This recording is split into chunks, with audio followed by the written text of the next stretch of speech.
And గోధుమ పిండితో evening snack అట్లా రెడీ చేసుకోండి.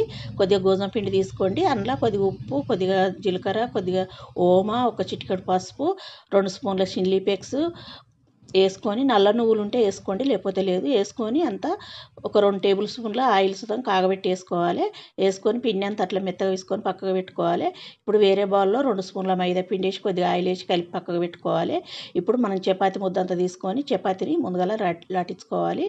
ఇప్పుడు కొంచెం మనం కలిపి పెట్టుకున్న ఆయిల్ పిండిది కొద్దిగా మీద నుంచి అప్లై చేసి కొద్దిగా పొడి పిండి చల్లేసి దాన్ని చపాతీని అట్లా వేసుకోవాలి. వేసుకొని కొంచెం మీద నుంచి మళ్ళీ కొంచెం ప్రెస్ చేసుకోవాలి. బాగా గట్టిగా అనకండి.